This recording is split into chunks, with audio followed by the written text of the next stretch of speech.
¿Qué tal, muchachos? ¿Cómo están? Buenos días. Les habla el profesor Henry Camacho dándoles la bienvenida a nuestro tema de Química 1, Materia 1. Ya estamos en el mes de abril, empezamos el 1 de abril con este tema. Vamos a ver el día de hoy unas definiciones básicas, unos conceptos básicos que tenemos que conocer acerca de materia. Recuerden que este tema se divide en dos partes, Materia 1 y Materia 2. La otra semana estaremos viendo Materia 2. El día de hoy vamos a ver algunos conceptos básicos acerca del tema de materia. Vamos a ver la división, la clasificación y algunas propiedades. Para la siguiente semana veremos de repente algunos fenómenos y los diferentes tipos de separación de mezclas, por ejemplo. Muy bien, sin más, vamos a empezar hoy el día de clase nuestro tema de materia número 1 respecto al curso de química número 1. Muy bien. Invitándolos para el viernes para el tema de química 2 también, composición centesimal. Muy bien, empecemos. Entonces, definamos qué cosa es la materia. ¿Qué es la materia? La materia, ¿cómo la definimos? Muy bien, vamos por acá. La materia es todo aquello que ocupa un lugar en el espacio.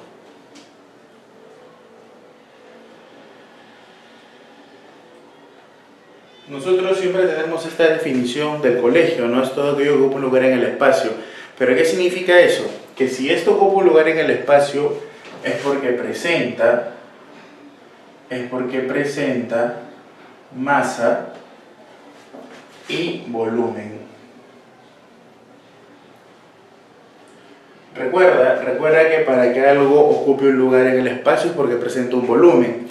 Y si algo presenta un volumen es porque definitivamente debe de tener algún tipo de masa.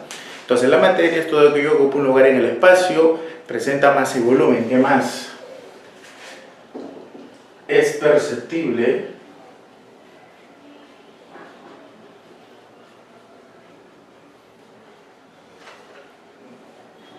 en la mayoría de casos a nuestros sentidos.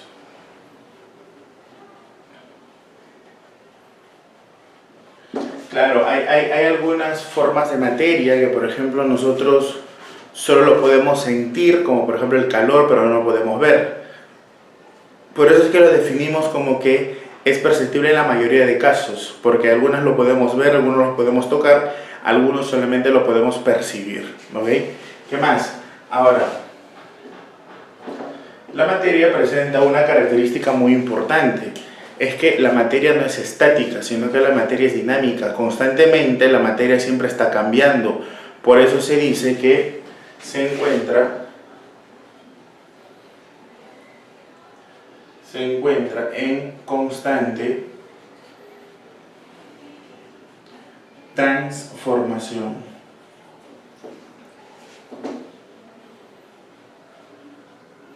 Vamos a poner acá, no es estática. Y un claro ejemplo de esta característica somos nosotros. Nosotros somos una materia que cuando nacemos tenemos un tamaño muy pequeño. A medida que pasa el tiempo, nuestro sistema óseo va creciendo, vamos desarrollando el cuerpo, vamos cambiando día a día. Nuestra materia se transforma día a día, hasta en algún momento muere y se sigue transformando, se sigue convirtiendo en el humus, en los desechos, en las transformaciones químicas que ya conocemos. Entonces, una característica importante de la materia es que siempre se encuentra en constante transformación. La materia nunca se encuentra estática, siempre se encuentra transformándose. ¿Ok? Muy bien. Entonces, esto aquí ocupa un lugar en el espacio, es perceptible en la mayoría de casos, en otros sentidos, se encuentra en constante transformación. Ahora, acá es muy importante en que la materia tiene que tener masa. ¿Ok?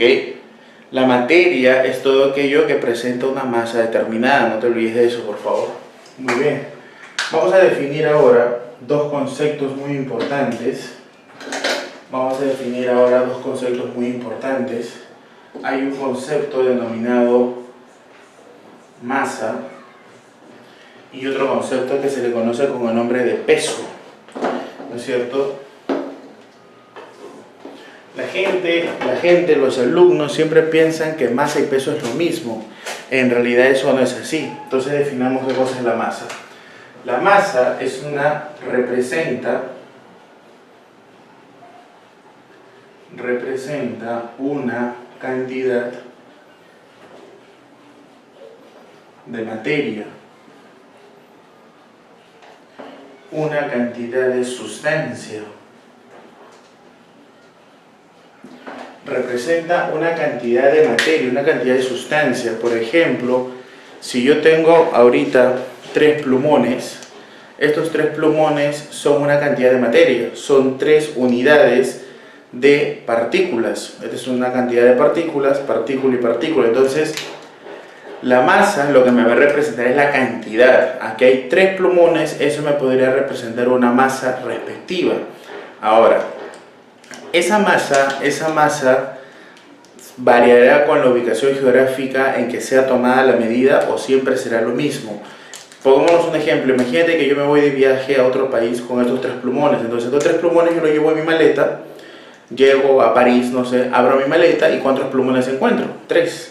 ¿Eso qué significa? Significa que la cantidad de materia, que son 3 plumones, no ha cambiado, así la medida la tome acá en Lima o la tome en París. Por lo tanto, la masa representa una cantidad de materia, pero que su valor no depende de la ubicación geográfica en que sea medida. Es decir, siempre va a tener el mismo valor, siempre va a ser constante. ¿Ok? Entonces apuntamos eso. El valor de su medida no depende de la ubicación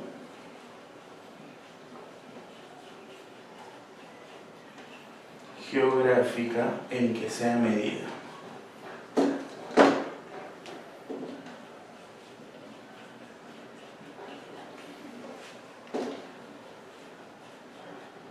¿Qué significa eso? Significa entonces que el valor de la masa siempre va a ser constante, no dependiendo de la ubicación geográfica en que tome la medida, porque representa una cantidad de sustancia. Ahora, la unidad en el sistema internacional,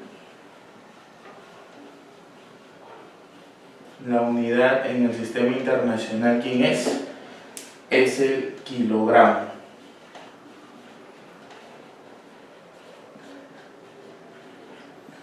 En el sistema internacional, la masa se mide en kilogramos y el instrumento se mide con el instrumento denominado, ¿cómo se le llama el instrumento que mide la masa? Se le denomina balanza. Entonces, la masa se mide en unidades de kilogramos y el instrumento que toma la medida es la balanza. Muchas veces nosotros hablamos mal y decimos, ¿no? Oye, súbete a la balanza y mide tu peso. Mentira, no mides el peso con la balanza. La balanza lo que te mide es la cantidad de materia, es decir, la masa. ¿Ok? Perfecto, entonces ya tenemos algunas características. Vamos a diferenciar ahora qué cosa es el peso. ¿Y qué cosa es el peso? ¿Cuál es la diferencia que existe entre la definición de masa y peso? Muy bien, el peso es una fuerza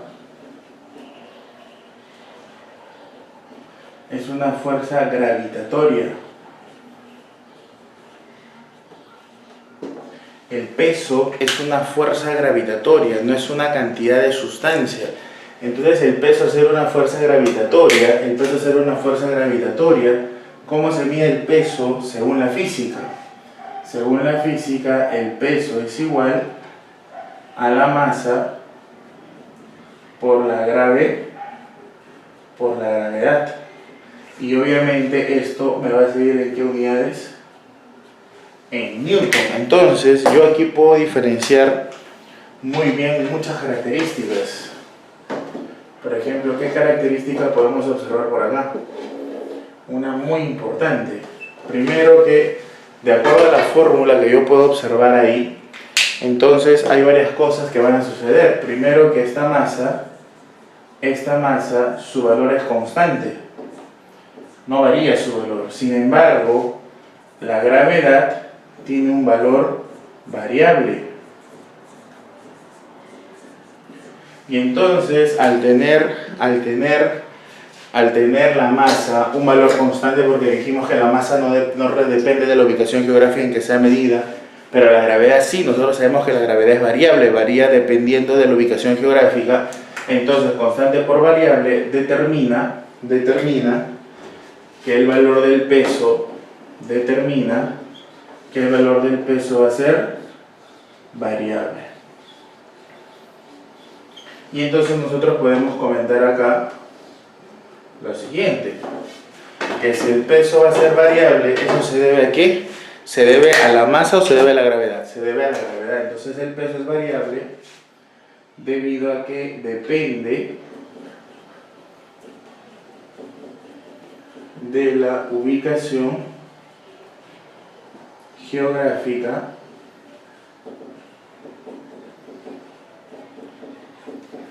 en donde sea tomada la medida.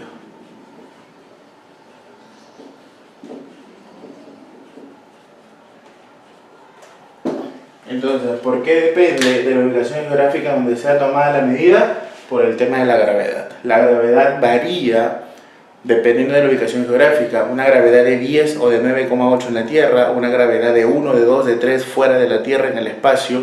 Sin embargo, la masa sí nunca va a variar. Por lo tanto, la masa es constante, pero la gravedad no. La gravedad hace de que el peso sea variable. Y obviamente, como lo habíamos colocado por ahí, la unidad en el sistema internacional es lo que nosotros conocemos como el Newton. El instrumento de medida se mide con el instrumento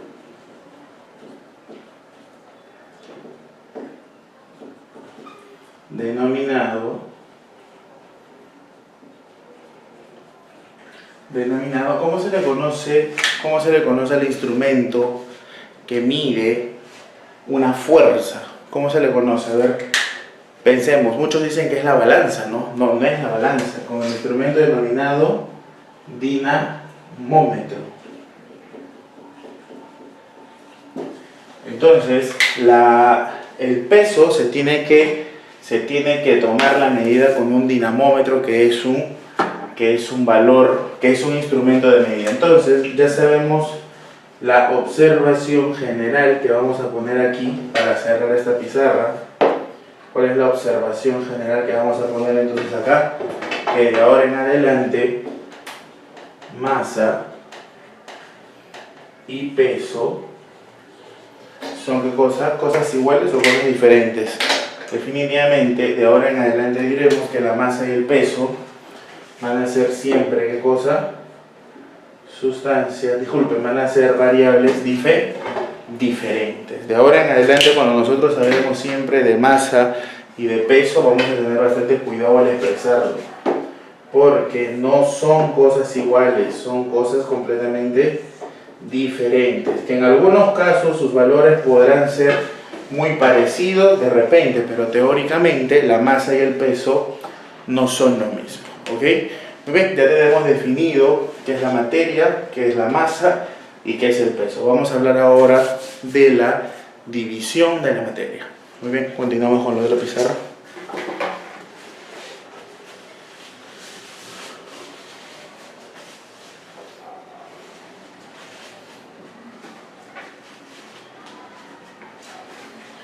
Muy bien, continuamos.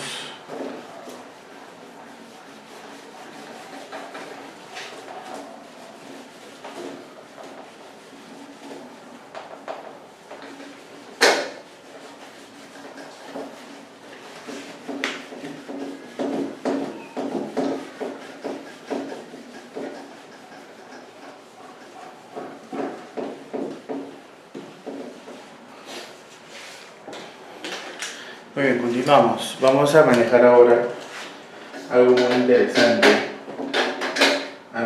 interesante que se conoce como la división.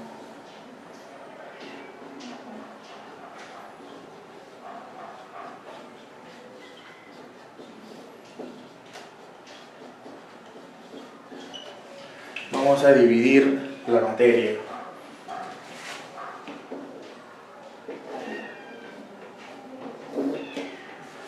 ¿Cómo nosotros dividimos la materia? Bueno, una cosa es división y otra cosa diferente es clasificación, por si acaso, no hay que confundir los términos. Entonces, la materia se va a dividir de varias formas, ¿ok?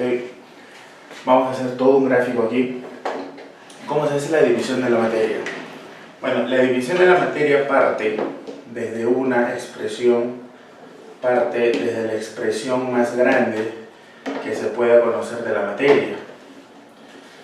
La forma más grande como se puede representar la materia es con un nombre denominado cuerpo. Entonces, esto de aquí yo lo voy a denominar por su nombre. A él se le conoce con el nombre de cuerpo. Cuerpo es la representación más grande de la materia. Por ejemplo, esto es un cuerpo, la cámara es un cuerpo, la pared es un cuerpo, mi dedo es un cuerpo, la silla, la carpeta, mi polo, todo aquello que sea de manera constituida por varias partículas se le conoce con el nombre de cuerpo. Cuerpo es la máxima expresión de la materia. En mi caso yo he puesto un bloque en donde el bloque es de agua. Es de agua. Eso quiere decir que lo que tengo aquí es un bloque de hielo al cual le he denominado cuerpo. Entonces ahora, cuando yo aplique una división a este cuerpo, ¿cuál es la siguiente expresión de la materia?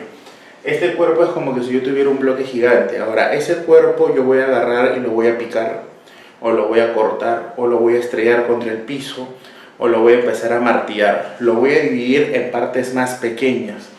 Esa división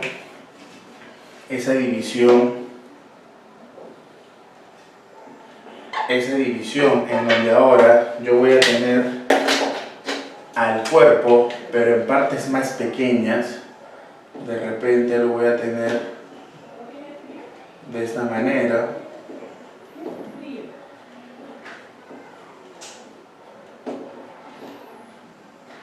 En esta manera, a esto de acá sigue siendo agua, sigue siendo H2O, sigue siendo hielo, pero ya en tamaños más reducidos. Por lo tanto, a esto se le va a dar un nombre.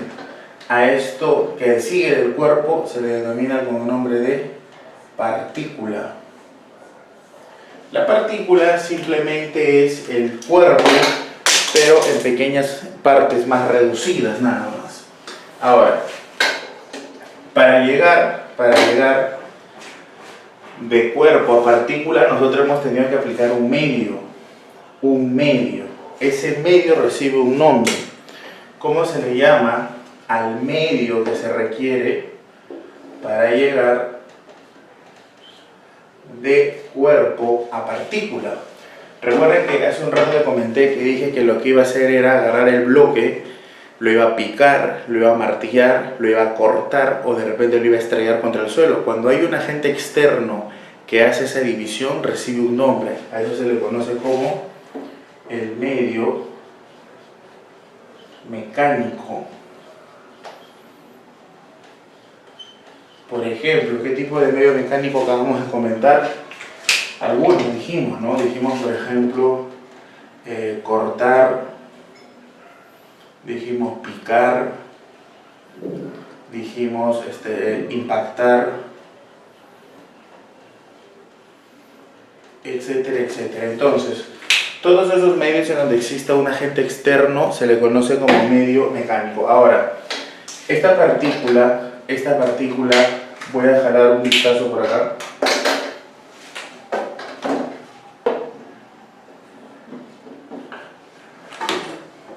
Ahora, si yo le genero una vista, a esto de aquí, lo que yo tengo simplemente son moléculas de agua. son moléculas de agua que mediante algún tipo de fuerza estas se encuentran unidas, ¿no? Y así hay varias. Y entonces por aquí hay una fuerza que se le conoce como fuerza intermolecular que las mantiene unidas. Pero entonces lo que ahora yo deseo hacer es separar estas dos moléculas en una sola. Entonces lo que yo tengo que hacer ahora es de alguna manera tengo que romper esta fuerza intermolecular. Entonces cuando yo genere esa ruptura de esta fuerza intermolecular, lo que finalmente voy a tener solamente es una sola molécula de muchas que en la partícula tenía. Ahora solamente al romper esa fuerza intermolecular que las mantiene unidas, solo tengo una. Esa es mi siguiente división. Se llama, luego de partícula, se llama molécula.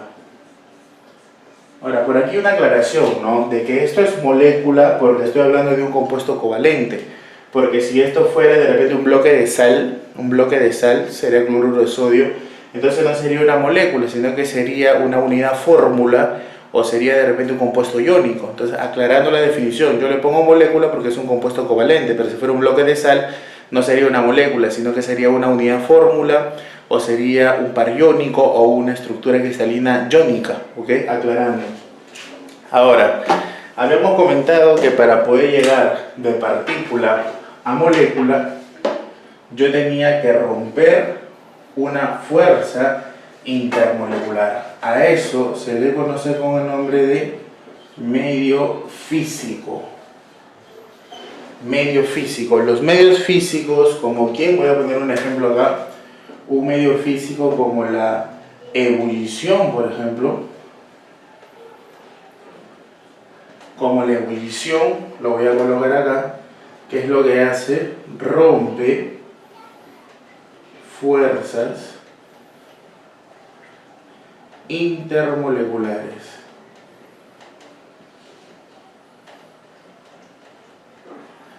En este caso son fuerzas intermoleculares porque estoy hablando de una sustancia covalente, ¿no? Si fuera una sustancia iónica, podría ser de repente romper los enlaces entre iones. ¿Ok? Entonces vuelvo a copiar por acá mi ejemplo. Tengo por acá mi agua que está unido mediante una fuerza que todos ustedes ya conocen, que es la famosa fuerza puente hidrógeno, ¿no? Esta de acá es el famoso puente hidrógeno. Ya nosotros sabemos que el puente hidrógeno es mucho más débil que un enlace atómico. Entonces, este medio físico lo que va a hacer es romper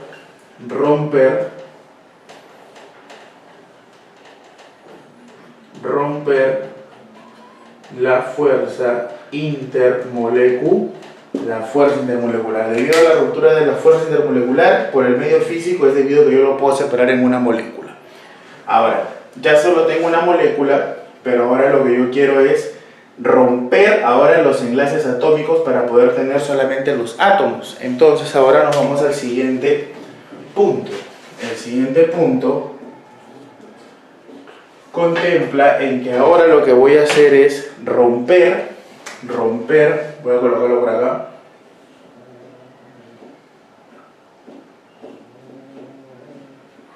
voy a romper estos enlaces, voy a romper esos enlaces y lo que finalmente voy a tener simplemente, ¿qué cosa es? Hidrógeno, y voy a tener oxígeno. Ya sabemos nosotros que el hidrógeno es diatómico, H2 y O2. Yo simplemente lo coloco acá para poder expresar y para poder representar que lo que voy a tener ahora, ¿qué cosas son? Átomos. Vuelvo a hacer la misma aclaración del caso anterior. Si esto fuera una sal, cloruro de sodio, una Cl, tendría que romper el enlace iónico y lo que formaría aquí serían cationes y aniones. Lo que estoy formando acá solamente son átomos neutros debido a que esta es una molécula, valga la aclaración.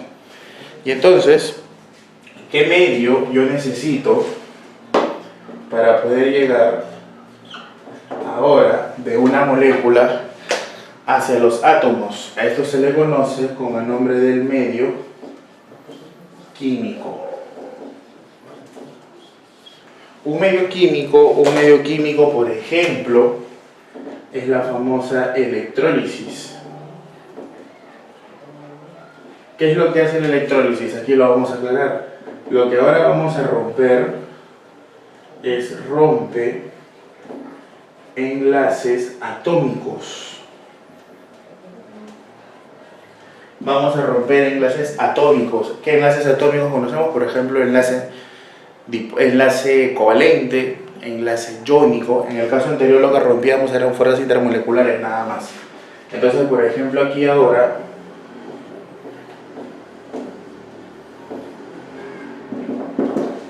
lo que se va a hacer es romper, se rompe enlaces atómicos. Y esto solamente lo generan los medios químicos, de ahí viene la palabra de reacción química. Entonces, hasta acá hemos logrado separar nuestra partícula, nuestro cuerpo en átomos. Ahora, lo que sigue a continuación por acá ya no es más separar al átomo, sino que ahora lo que vamos a hacer es destruirlo, ¿no? Por acá podemos tener nuestro átomo, en donde acá está el protón, está el neutrón y por aquí está el electrón. Y entonces ahora lo que vamos a hacer simplemente es aplicar un medio nuclear, de tal manera que ahora lo que vamos a generar acá son partículas subatómicas. Partículas subatómicas. Ahora, para llegar a este punto ya no es necesario un medio físico ni un medio químico, sino que ahora lo que necesito acá es un medio nuclear. Un medio nuclear, el cual va a hacer que este átomo se destruya y que por lo tanto sus partículas positivas, sus partículas neutras y sus electrones salgan, de tal manera que aquí se va a liberar una gran cantidad de energía. Lo que hago acá ya no es separar el átomo, lo que hago es destruir, y lo que voy a obtener son electrones, protones, neutrones, etcétera, ¿no? Esto tenemos acá algo que se conoce como la fusión nuclear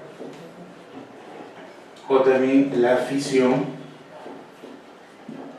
nuclear, que ya en su momento lo explicaremos.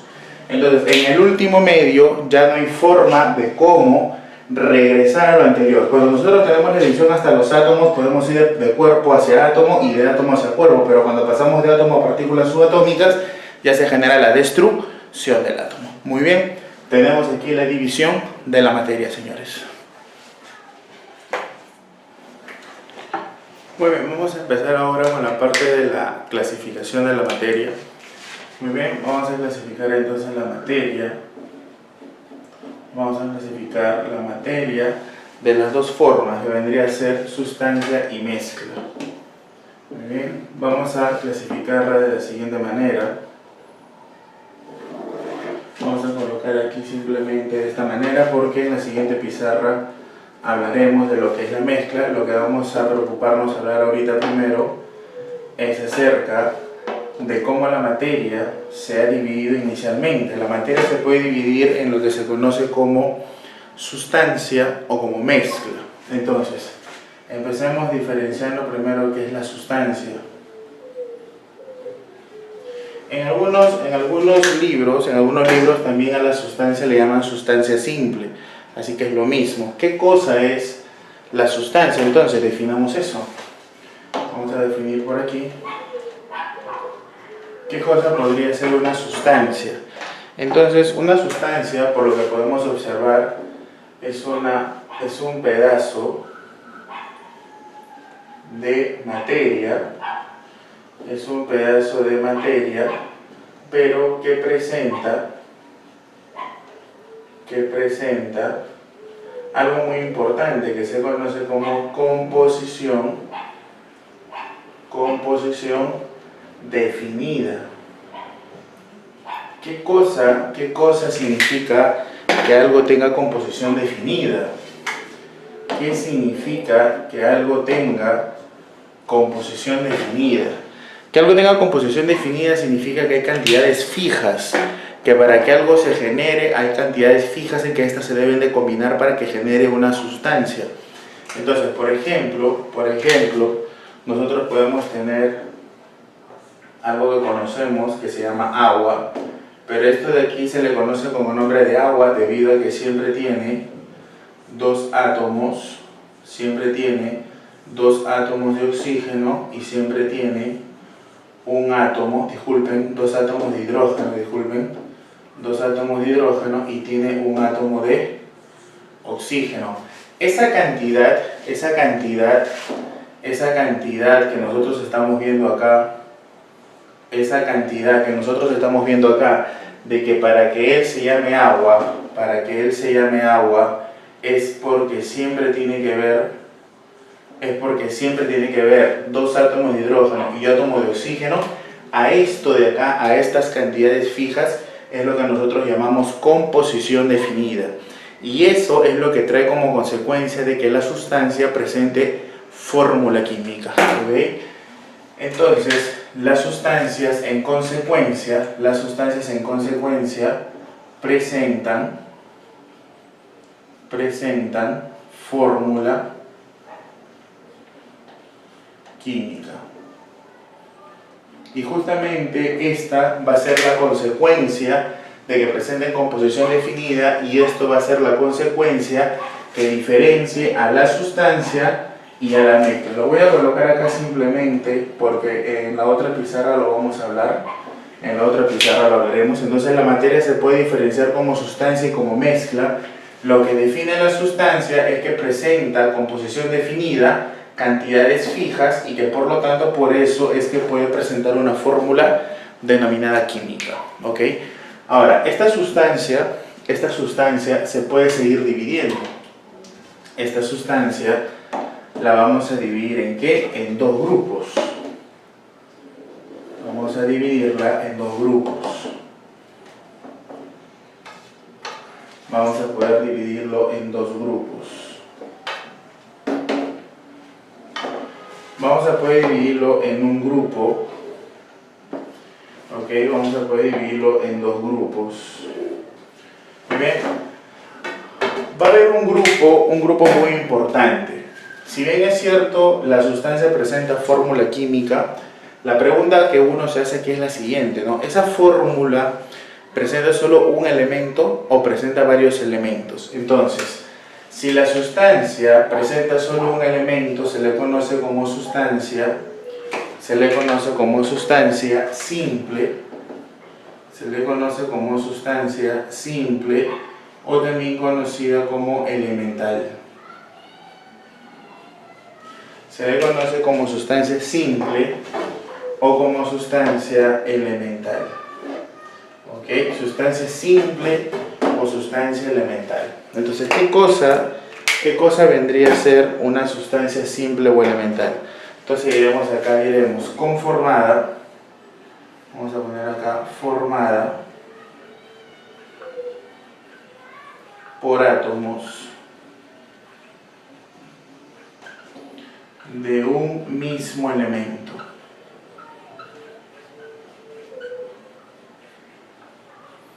Y acá hay una palabrita muy interesante, ¿no? La palabrita átomos de un mismo elemento. Eso quiere decir que puede ser un átomo o puede ser varios átomos, pero de un mismo elemento.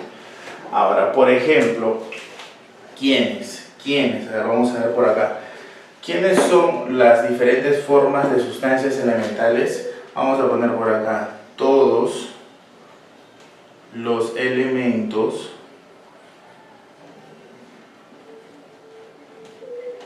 de la tabla periódica, ¿no es cierto?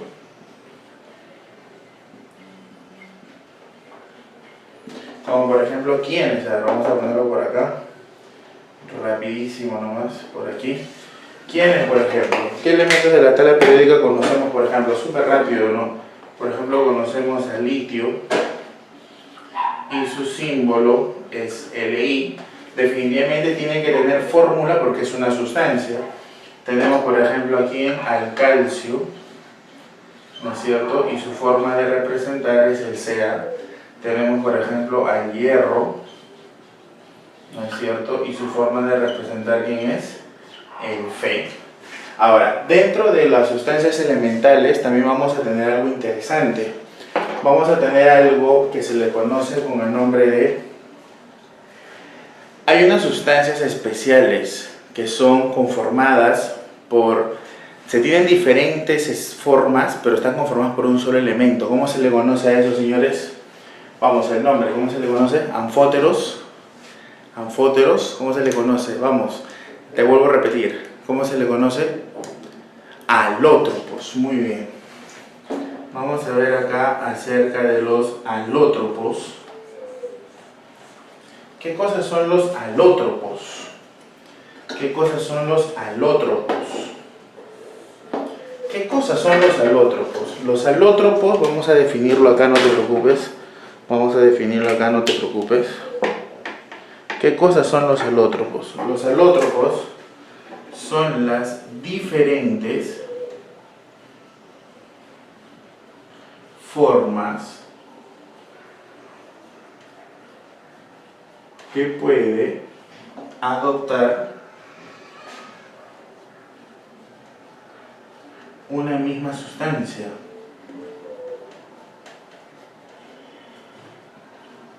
Por ejemplo, vamos a poner acá un par de ejemplos de alótropos. Por ejemplo, el más conocido, tenemos el oxígeno y tenemos el ozono. A esto se les conoce como alótropos de oxígeno. Tenemos, por ejemplo, ¿quién más? A ver, tenemos el carbono, ¿no? Tenemos el carbono como grafito. Tenemos el carbono como grafito y también tenemos el carbono como diamante. Y entonces estos de aquí son alótropos de carbono. Ahora, lo que quiero que te des cuenta es lo siguiente. Que los alótropos son diferentes formas de una misma sustancia, porque ambos son oxígeno, a pesar de que él está conformado por 2 o por 3, ambos siguen siendo oxígeno. El grafito y el diamante tendrán estructuras diferentes, tendrán propiedades diferentes, pero están conformados por carbono, es decir, están conformados por la misma sustancia elemental. Cuando tenemos sustancias diferentes en propiedades, pero que están conformadas por el mismo elemento, diremos que son alótropos. Ahora, una característica de los... no son los únicos, hay varios, hay alótropos de fósforo, de hierro, de azufre. Ahora, otra característica de los alótropos es que los alótropos son alótropos pero en el mismo estado de agregación. ¿Qué significa? Que si el ozono y el oxígeno son alótropos, los dos son gases. Si el grafito y el diamante son alótropos, los dos son sólidos. No puede existir alótropos de un mismo elemento pero que estén en diferentes estados de agregación. No, los alótropos siempre deben de tener el mismo estado de agregación. Característica muy importante, ojo. Muy bien, entonces las sustancias simples son aquellas que están conformadas por un mismo elemento, todos los elementos de la tabla periódica, y dentro de ellos tenemos a los alótropos, por ejemplo, y obviamente todos tienen forma de representarse. Vamos al otro lado ahora, tenemos ahora la sustancia compuesta. Tenemos ahora la sustancia compuesta. ¿Qué característica presenta la sustancia compuesta? Que está formada por elementos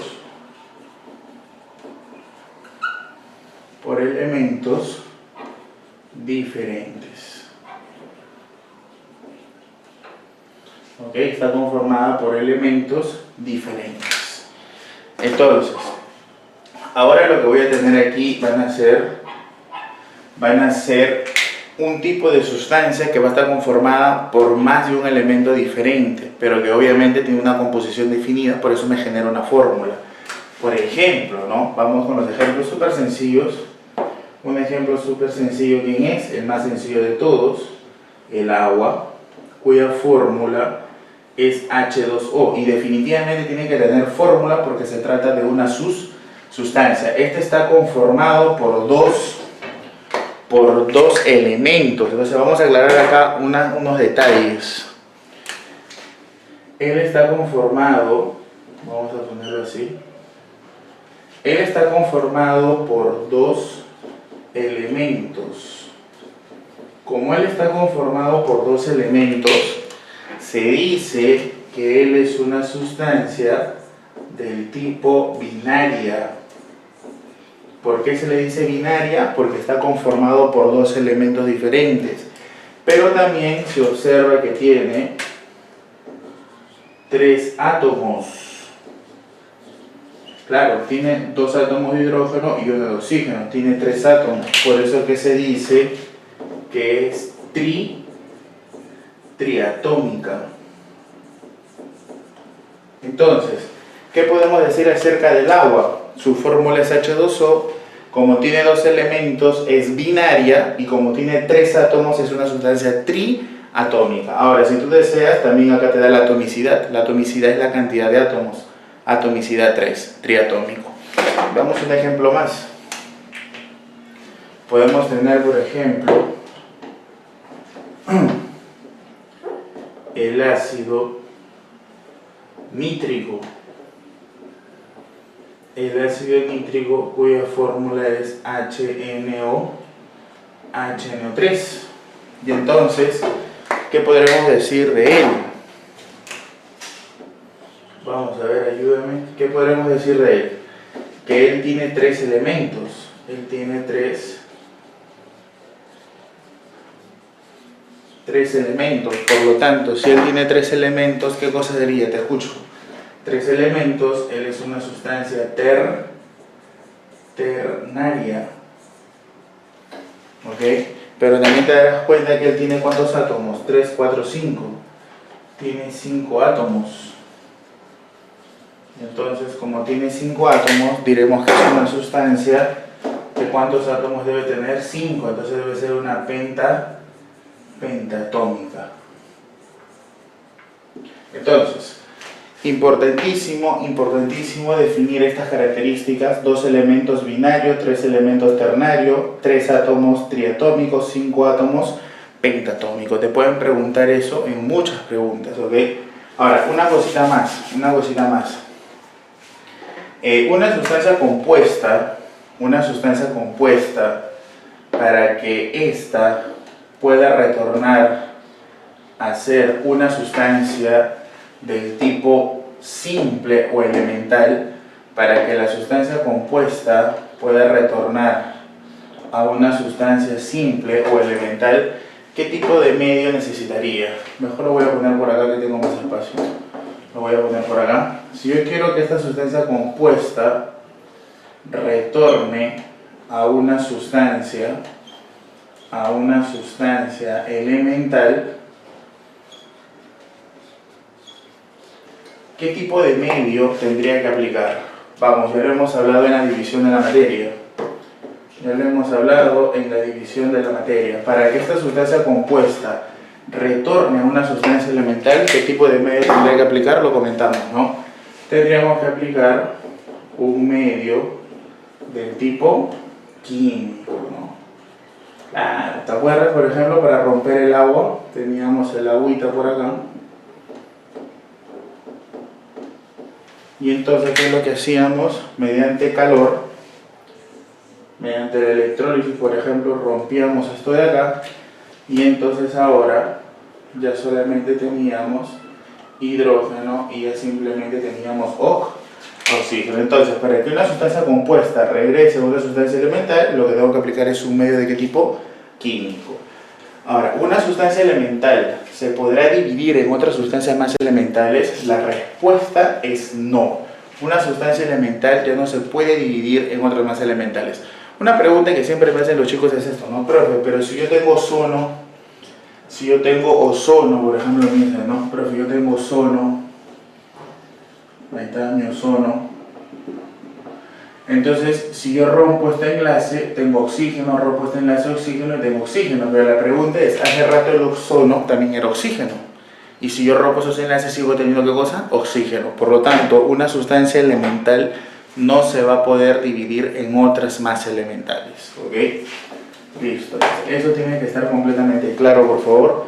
Entonces, una sustancia es aquella que presenta composición definida y se puede dividir en una sustancia elemental que está conformada por átomos de un mismo elemento, que son todos los elementos de la tabla periódica, y dentro de estos también existen alótropos, que son sustancias que provienen de un mismo elemento. Deben tener el mismo estado de agregación, pero las propiedades son completamente diferentes. Una sustancia compuesta es aquella que está formada por elementos diferentes.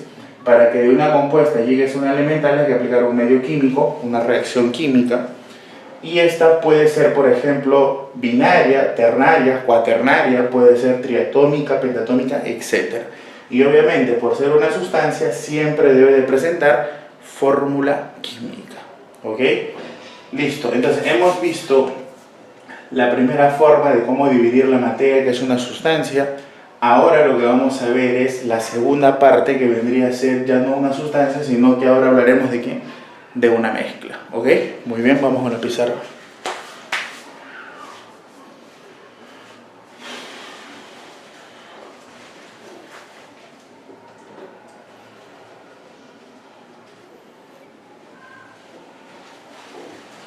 Muy bien, borramos esta parte.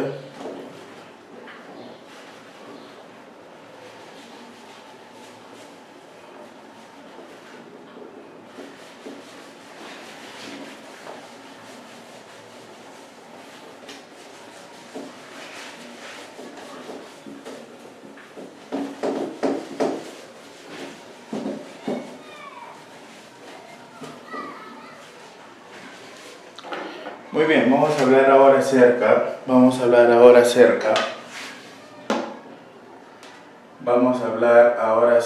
ya de frente por acá, vamos a hablar ahora acerca de la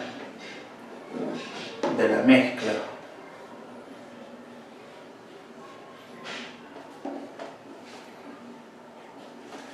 Muy bien, la materia, pero en su forma de mezcla, ¿no? La materia, pero en su forma de mezcla. Vamos a ponerlo así, para continuar con el gráfico.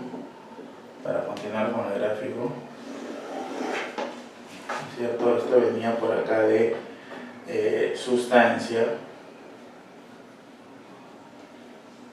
Muy bien, ahora lo que vamos a hacer es hablar acá, aquí para cerrar el cuadro acá, vamos a hablar ahora acerca de las mezclas. Muy bien, y entonces empezamos, ¿no? La primera pregunta que uno se hace es, ¿y cuál es la diferencia que hay entre una sustancia y una mezcla? Entonces definamos qué es una mezcla.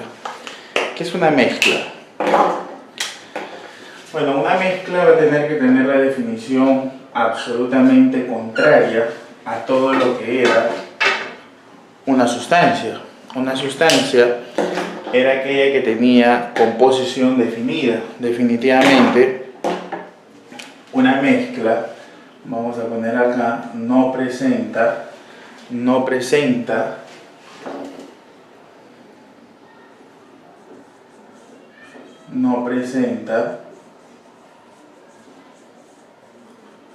composición definida. Por lo tanto, diremos que no presenta fórmula química.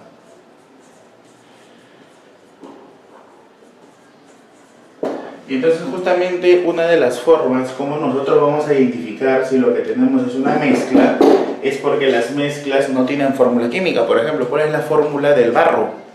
¿Cuál es la fórmula del agua con arena, del agua con aceite? No existe, por lo tanto estamos hablando de una mezcla. ¿Pero qué más presenta una mezcla? Una mezcla no genera no genera sustancias nuevas. Es decir, no existe reacción química. No existe reacción química.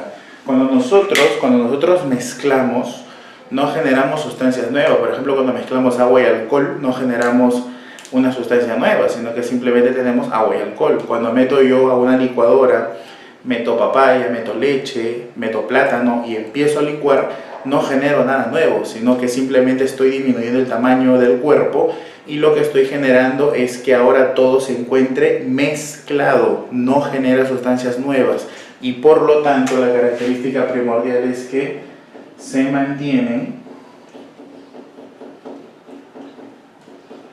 las propiedades de los componentes.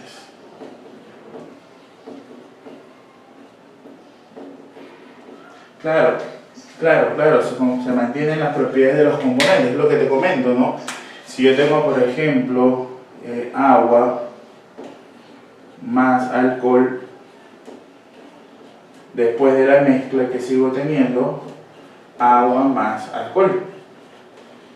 Entonces, observas que en una mezcla no se van a generar sustancias nuevas, sino que estas se van a mantener.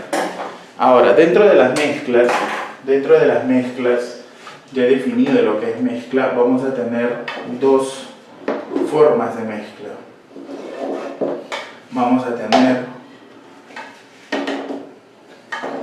una denominada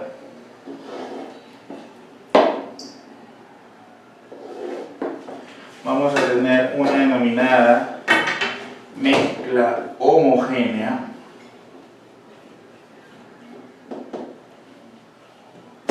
y vamos a tener una denominada como mezcla heterogénea. Ahora, ¿cómo vas a diferenciar tú si la mezcla es homogénea o si la mezcla es heterogénea? Lo que pasa es que acá viene unas cositas. Acá viene la definición de fase. ¿Qué cosa es una fase? Nosotros vamos a diferenciar si es una mezcla homogénea o heterogénea debido a la definición de fase. Se dice que una fase es cuando yo puedo observar varias cosas o pocas cosas o nada en una mezcla. Entonces diremos que una fase es lo que se diferencia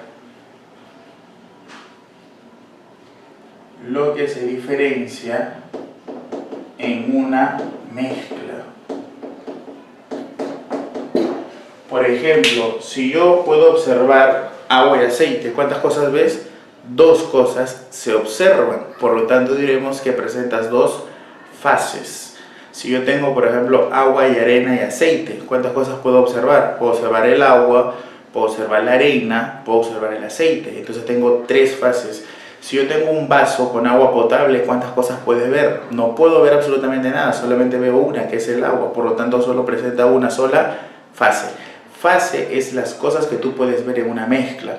Ese término fase es el que a mí me va a diferenciar si mi mezcla es homogénea o es heterogénea. En pocas palabras, ¿cuántas cosas puedes ver en la mezcla?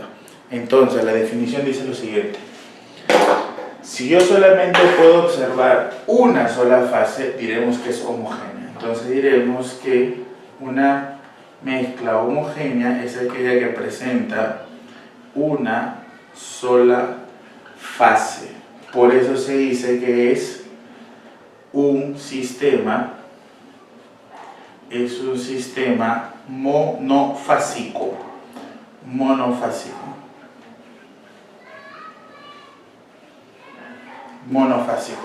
Ahora, la pregunta sería, ¿no? ¿Y por qué no se pueden observar los componentes? ¿Por qué observo solo uno? Entonces diremos acá, no se observan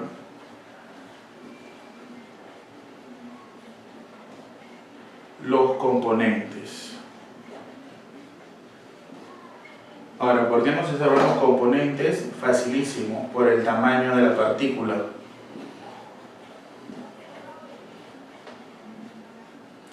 Por el tamaño de la partícula. Su tamaño de partícula es más o menos menor que un nanómetro.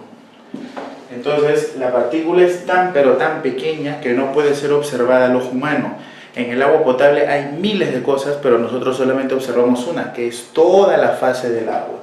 Ahora, esta mezcla homogénea se puede dividir en tres partes. Tenemos tres formas. Tenemos unas denominadas sólidas, tenemos otras denominadas líquidas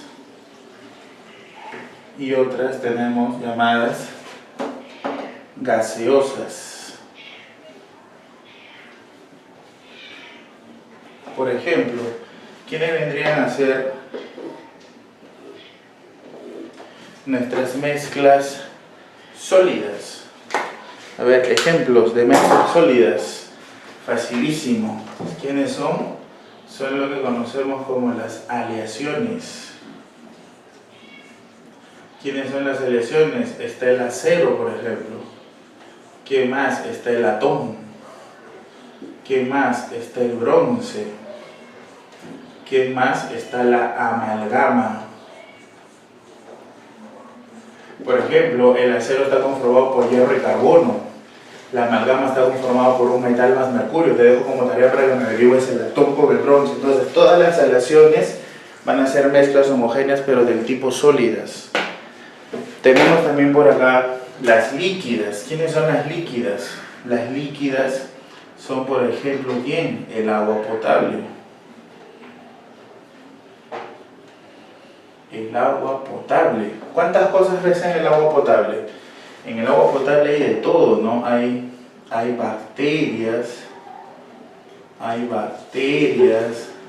cloro, hay agua, obviamente, y hay miles de cosas. Entonces, las mezclas homogéneas líquidas son el agua potable, el agua con alcohol, etc. Y las mezclas homogéneas gaseosas, por ejemplo, ¿quiénes son?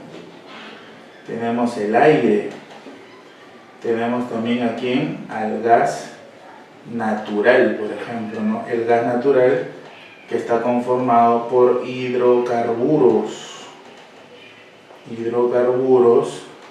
livianos. Entonces, tenemos ahí todo lo que tiene que ver con las mezclas homogéneas. Las mezclas homogéneas son aquellas que presentan una sola fase, pueden ser sólidas, líquidas, gaseosas, ¿ok? Muy bien, vamos a hablar ahora acerca de las heterogéneas. Muy bien, estábamos hablando de las mezclas heterogéneas, ya habíamos definido las mezclas homogéneas. Ahora, las mezclas heterogéneas, ¿quiénes van a ser? Definitivamente van a tener que ser todas las contrarias a las mezclas homogéneas, es decir, si una homogénea presenta una sola fase, entonces diremos que una heterogénea presenta varias fases, ¿no? Por eso se le conoce como sistema polifásico.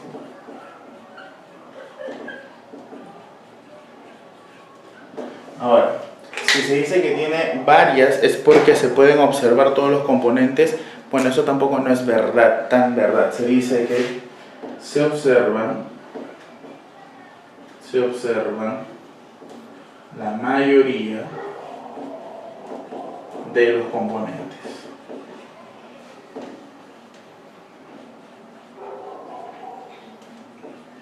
¿Por qué? Porque simplemente puedo tener una mezcla de agua y arena. Y entonces observo el agua, observo la arena, pero no observo los componentes que hay en el agua potable. Entonces no es que se puedan observar todos los componentes, sino que se observa la gran mayoría, los que puedan ser visibles, ¿ok? Ahora, dentro de estos tenemos dos familias. Vamos a ponerlo por acá. Tenemos dos familias. Tenemos algo que se les conoce como los coloides. Y tenemos algo que son las suspensiones. Ok, tenemos algo que son los coloides. Y tenemos algo que son las suspensiones. Lo que generalmente nosotros conocemos y podemos observar a simple vista son las suspensiones. Generalmente las suspensiones, ¿quiénes son? Las suspensiones son, por ejemplo, el agua con la arena. Esto es lo que generalmente tú puedes observar, agua con arena. ¿Qué más? Es lo que tú puedes tener como agua con aceite también, pero también, por ejemplo, es la leche de magnesia. La leche de magnesia, los jugos, el néctar y más, ¿no? Todos ellos en donde se pueden ver las diferentes formas, las diferentes partículas que conforman a la mezcla, se les conoce como suspensiones, debido a que aquí el tamaño del diámetro es mayor que 1000 nanómetros. Recuerden que en el caso de las mezclas homogéneas no podíamos observar los componentes porque el diámetro era menor que 1 nanómetro, era muy pequeñísimo, no se podía observar ni con microscopio electrónico ni físico. Ahora, los coloides son lo que generalmente confunden, porque los coloides, ¿quiénes son? Le voy a poner otro color para que lo puedan chequear mejor. Los coloides, por ejemplo, ¿quiénes son? Son la leche, la sangre, ¿qué más? La tinta, el esmalte, la crema, ¿no es cierto? ¿Qué más? Tenemos también la neblina.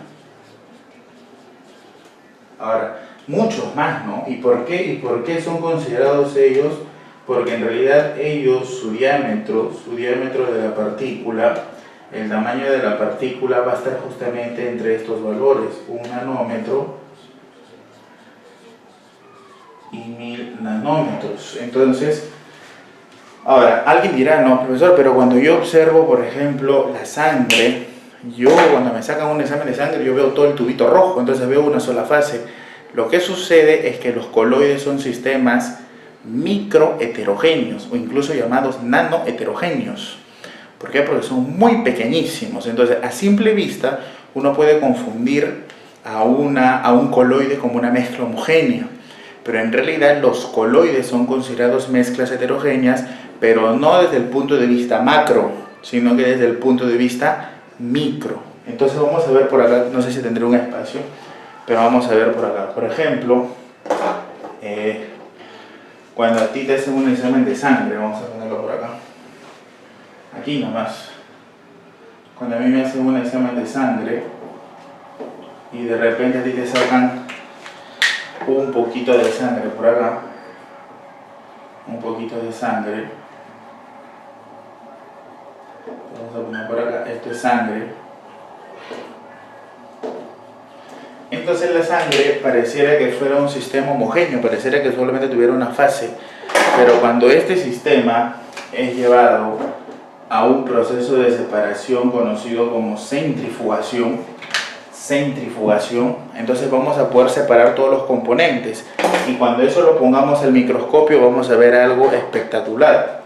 Vamos a ver por acá, frente al microscopio, vamos a ver por acá algo puntiagudo de color rojito. Vamos a ver algo, no tengo el color amarillo, si no lo ponía de amarillo, lo voy a poner de azul nomás. Vamos a poner algo de azul. Y de repente vamos a ver algo por acá de color verde. Y entonces, ¿qué cosa es esto? Yo puedo observar aquí, yo puedo observar frente al microscopio, puedo observarlo al hierro, puedo observar, vamos a poner acá, al agua, y por aquí puedo observar de repente por aquí la grasa. Y entonces, mira, se puede observar después de hacer el proceso de centrifugación, que lo vamos a hablar en materia 2, podemos observar todos los componentes. Hace un momento yo solamente veía una sola fase en la sangre, por eso que yo pensaba que era de una sola fase, monofásico, era homogéneo, pero en realidad cuando él se somete a un proceso de centrifugación que es para separar, luego yo pongo el microscopio y lo que observo es esto, observo diferentes fases. Aquí en el microscopio observo 3 fases. Por lo tanto, al observar 3 fases, esto me da que a nivel microscópico, esto es una mezcla de qué tipo? Heterogénea. Y esa es la explicación de la famosa sangre, ¿no? Siempre me dicen, profesor, pero la sangre solamente es homogénea. No. ¿Ok? Listo. Entonces ahí queda la explicación de por qué es conserva. Entonces, ¿tu tarea cuál es? Tu tarea es buscar la mayor cantidad de ejemplos de coloides y de frente decir que esos son mezclas heterogéneas. Tu tarea es buscar diferentes suspensiones y decir que esas son mezclas heterogéneas. Por lo tanto, aquella que no sea una suspensión ni sea un coloide, definitivamente va a tener que ser una mezcla de qué tipo? Homogénea. ¿Ok? Muy bien. Con eso tenemos aquí la división, la clasificación, disculpen, de la materia. Ya hemos clasificado a la materia como sustancia, de la que ya hablamos hace un momento, y como mezcla. Ahora, simplemente faltaba aclarar un detalle, ¿no? Un detalle. Cuando nosotros hablamos, por ejemplo, de una mezcla, también surge otra pregunta. ¿Y qué cosa es una combinación? Que también surge muchas veces como consulta. Entonces, ya ahora sí no tengo... Vamos a ponerlo por aquí nomás rapidísimo. Vamos a ponerlo por aquí. ¿Y qué cosa es una combinación?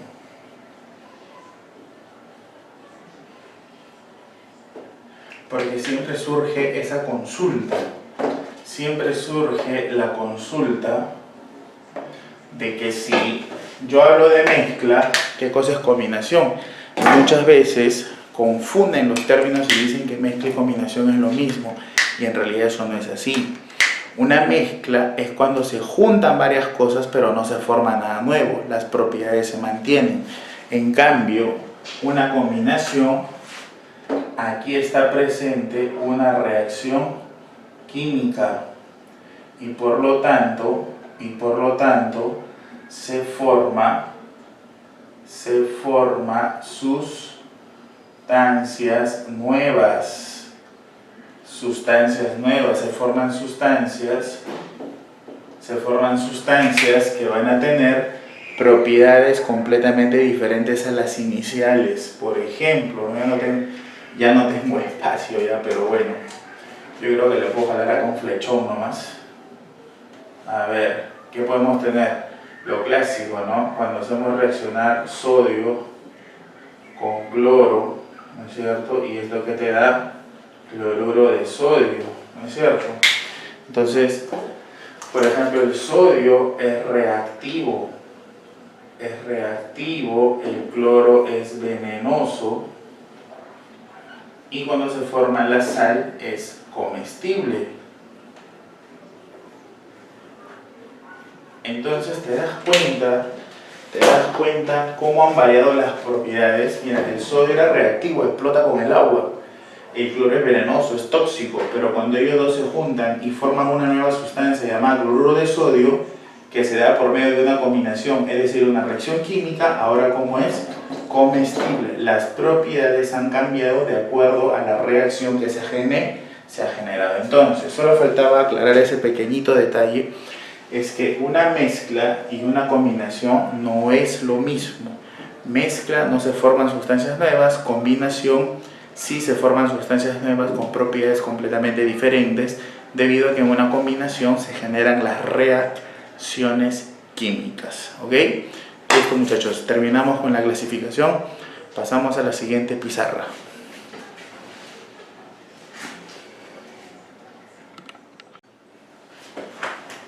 Muy bien, vamos a hablar acerca de las propiedades de la materia.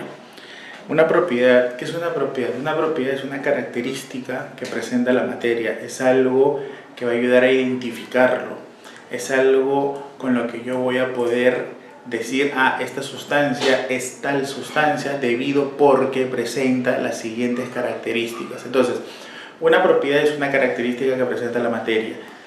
La materia presenta cuatro propiedades que están divididas en dos grupos, ¿no? Unas propiedades que dependen o no de la cantidad de masa y otras propiedades que van a ser solamente observadas o medidas. Entonces vamos a empezar con la primera propiedad. La primera propiedad La primera propiedad es aquella que se le conoce como una propiedad extensiva. Cuando hablamos de una propiedad extensiva, una propiedad extensiva es aquella propiedad que va a depender de la extensión, va a depender de la cantidad. Extensiva viene de extensión. Entonces diremos que una propiedad extensiva es aquella que depende de la cantidad de materia. Es aquella que depende de la cantidad de materia. Si tengo poca materia o si tengo mucha materia. Entonces también se dice que estas propiedades extensivas son propiedades aditivas. ¿Qué significa que la propiedad sea aditiva? Significa que la propiedad se va a poder sumar. Vamos a poder sumar estas propiedades. ¿Quiénes son estas propiedades? Súper facilísimo. Por ejemplo, ¿quiénes? A ver, veamos de frente. Si yo tengo más materia, es porque tengo más masa. Si yo tengo más masa, automáticamente tengo más peso. Si yo tengo más peso, tengo más fuerza. Si yo tengo más masa, tengo más longitud. Si yo tengo más longitud, tengo más área. Si yo tengo más área, tengo más volumen. Si yo tengo más masa, tengo más peso, tengo más inercia. Y así podría yo seguir comentando muchas propiedades extensivas. Entonces recuerda que una propiedad extensiva es aquella propiedad que va a depender de la cantidad de materia y que tú puedes sumar. Yo puedo sumar 1 kilogramo más 2 kilogramos me da 3 kilogramos. Puedo sumar 2 newton más 3 newton me da 5 newton. Puedo sumar, 100 newton, ¿no? Puedo sumar longitudes, 1 metro más 2 metros me da 3 metros. Ahora, el otro tipo de propiedad vendría a ser la propiedad intensiva. ¿Qué es una propiedad intensiva? Una propiedad intensiva evidentemente va a ser todo lo contrario a la propiedad extensiva. Todo lo contrario, es decir, si la extensiva dependía de la cantidad de materia, diremos que esta no depende de la cantidad de materia. Es decir, así sea mucho o poco lo que tengamos de materia, la propiedad va a seguir siendo la misma. Y evidentemente no son propiedades aditivas. ¿Qué cosa significa eso? Que esas propiedades no se van a poder sumar. Por ejemplo, ¿cuáles? Muchas, ¿no? Por ejemplo, una propiedad muy conocida, la temperatura, por ejemplo. La temperatura, que puede ser temperatura de fusión, que puede ser temperatura de ebullición o cualquier tipo de temperatura. Por ejemplo, ¿a cuánto hierve 1 litro de agua? A 100 grados Celsius. ¿A cuánto hierve 2 litros? 100 grados Celsius. ¿A cuánto hierve 3 litros? 100 grados Celsius. ¿A cuánto hierve 50 litros? 100 grados Celsius. Entonces, la temperatura de ebullición, en este caso, por ejemplo, no depende de la cantidad de materia. Sigue siendo la misma, si tenga mucha o tenga poca masa. ¿Qué más? Tenemos también el sabor. Tenemos el color, ¿no es cierto? Sabor, color. ¿Qué más tenemos?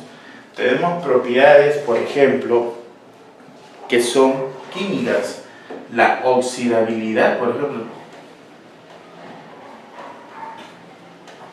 Tenemos otra que ya vamos a conocer más adelante, que se le conoce como electronegatividad, también, ¿no? Tenemos otra también que se va a conocer como la solubilidad, por ejemplo. Otra, la conductividad eléctrica. Otra, el calor específico. una observación que te quería hacer aquí es que toda propiedad específica es intensiva, o sea, calor específico, peso específico, volumen específico, gravedad específica. Toda propiedad que sea específica de frente es una propiedad intensiva. Ahora, por acá hay una observación, ¿no? Por acá hay un método práctico. Se dice que una propiedad intensiva resulta de la división de dos propiedades que son extensivas. Esa es una forma práctica, no es nada formal, no es nada que esté demostrado, simplemente es un caso práctico, ¿ok? Definitivamente lo contrario no se cumple, ¿eh? No se cumple que una propiedad extensiva va a ser la división de dos intensivas ni nada. Lo único que se cumple es eso, y con eso nosotros podemos de alguna manera demostrar, por ejemplo, qué cosa, por acá la densidad, por ejemplo, ¿no? La densidad, tú sabes que la densidad es masa sobre volumen. Entonces, si la densidad es masa sobre volumen, tú observarás que la masa es una propiedad extensiva, observarás que el volumen es una propiedad extensiva. Conclusión, la densidad debe ser una propiedad ¿de qué tipo? Intensiva. Entonces, con eso de alguna manera se demuestra que la densidad es una propiedad intensiva. Y es obvio porque la densidad no depende de la cantidad de materia, la densidad solo depende de la temperatura, por ejemplo. Tengan en cuenta ese detalle.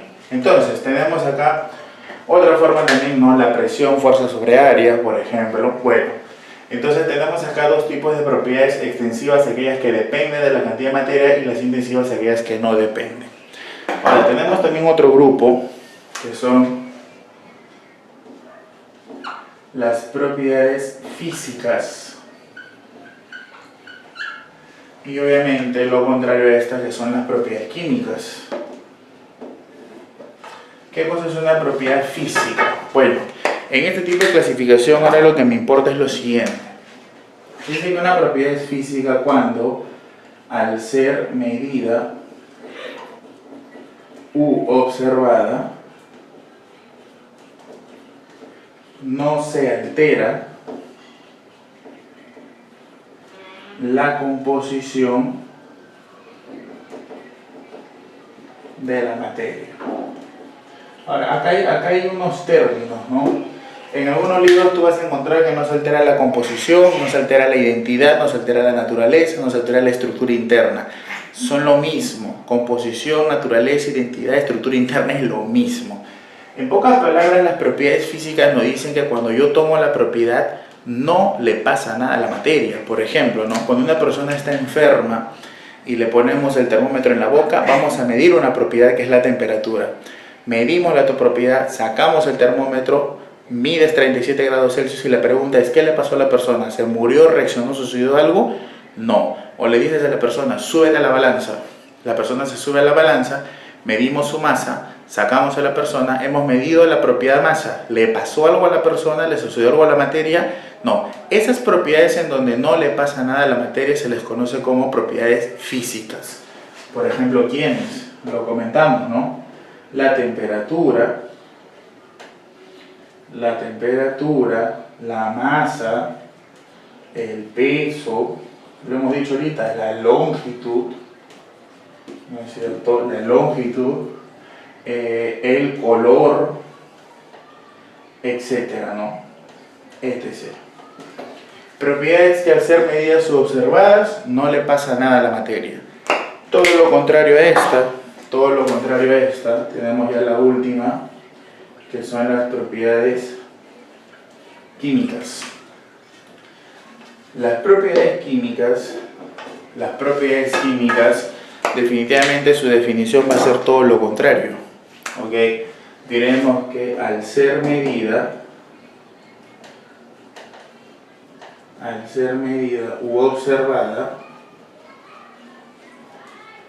cambia la composición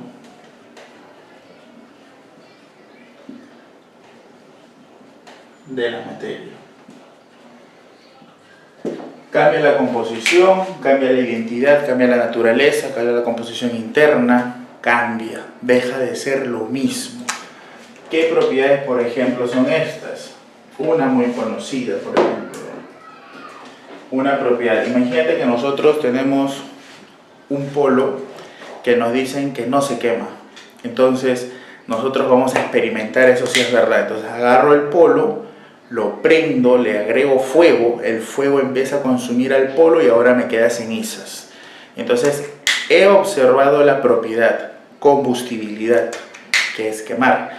Entonces, la pregunta es, cuando yo quemé el polo, estoy observando la propiedad combustibilidad. Una vez que el polo se quemó y ahora tengo ceniza, te digo, devuélveme mi polo. ¿Me puedes devolver el polo? O por ver la propiedad combustibilidad se tuvo que modificar la estructura del polo. Se quemó, ahora es ceniza. Por lo tanto, para yo poder observar esa propiedad, he tenido que alterar la composición de la materia. Combustibilidad es una propiedad química.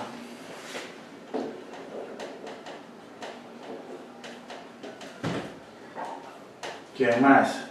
Tenemos oxidabilidad. ¿Qué más? Tenemos corrosividad. ¿Qué más? Tenemos toxicidad. ¿Qué más? Tenemos todo tipo, ¿no? La acidez, etcétera, etcétera, etcétera, ¿no es cierto? Tenemos todo tipo de propiedades químicas en donde definitivamente son propiedades en donde se va a cambiar todo. Ahora, una pequeña observación, ya que esta pizarra ya se llenó, voy borrando por acá.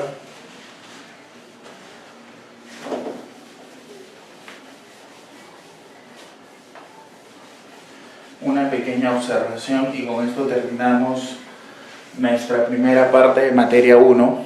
Una pequeña observación por aquí que te puede ayudar.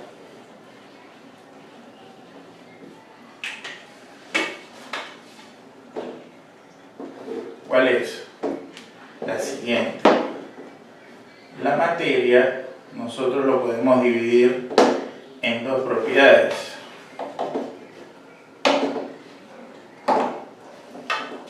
Ya hemos dicho que puede ser una propiedad física o puede ser una propiedad química. ¿Cuál es lo interesante acá? Lo interesante es lo siguiente. Lo interesante es que una propiedad física puede ser a su vez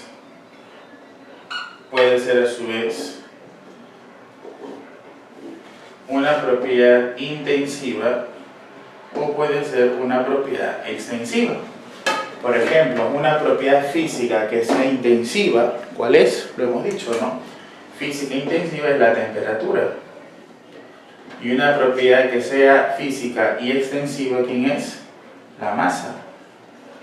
¿No es cierto? Entonces, una propiedad física puede ser intensiva o extensiva. Sin embargo, una propiedad química solamente puede ser de un solo tipo. Una propiedad química solo puede ser una propiedad intensiva. Y eso es lo interesante de esto. Ahora, lo que sí hay que tener bastante cuidado es lo siguiente, ¿no? La relación que existe acá. La relación que existe no es cualquier relación, es una relación de un solo sentido. ¿A qué me refiero? A que si yo identifico que la propiedad es química, entonces automáticamente también es intensiva. Yo no estoy diciendo que si la propiedad es intensiva es química. No, no es así. Si la propiedad es química, como todas las que tenemos por acá, como todas, lo voy a jalar por acá, como todas las que hemos calculado por acá, combustibilidad, oxidabilidad, corrosividad, toxicidad, acidez, todas ellas son propiedades químicas. Automáticamente entonces, ¿qué podremos decir? Que todas estas propiedades también tendrían que ser ¿de qué tipo? También tendrían que ser intensivas. Es decir, la combustibilidad, por ser propiedad química, es intensiva. La oxidabilidad, por ser propiedad química, es intensiva. la corrosividad, la toxicidad, la acidez, por ser propiedades químicas, son intensivas. Yo no estoy diciendo que si la temperatura es intensiva, entonces la temperatura es química. No, porque la relación va de esta manera. Si es química, automáticamente es intensiva. No que sea intensiva, es química. Entonces, eso hay que tenerlo bien claro, porque en muchos problemas a ustedes les van a preguntar, ¿no? Identifique la propiedad que es química e intensiva a la vez, o la propiedad que es química y extensiva, no sé, el tipo de pregunta que les hagan, ¿ok? Muy bien, jóvenes. Hemos terminado con los tipos de propiedades físicas, químicas, extensivas y extensivas. Muchos de ustedes se preguntarán, ¿y el material dónde está? Bueno, el material lo vamos a hacer de esta manera. El material lo voy a colgar hoy día en la tarde, a las 5 más o menos, 6 más o menos, y lo vamos a resolver mañana en la noche. Mañana en la noche vamos a tener un conversatorio en el grupo de Facebook, más o menos a eso de las 10 de la noche, una transmisión en vivo pero solo de voz, ¿ok? Atentos al grupo, voy a colocar la hora, todo es en el grupo. Recuerden también, por favor, que hoy fue nuestra última clase gratis. A partir del viernes ya las clases tienen un costo que es de 20 soles por un mes, 12 clases por 20 soles. ¿Ok? Súper barato, súper cómodo, los informes están en el grupo. Cualquier consulta me escriben al teléfono que está publicado en el grupo con toda la información y tienen todo el sílabus. Así que apóyennos para poder ayudar a mucha gente y para poder darle a comer también a algunos animalitos que tenemos por acá, que son los que nos prestan sus instalaciones. Muchísimas gracias, jóvenes, un abrazo, chao, nos estamos viendo el viernes.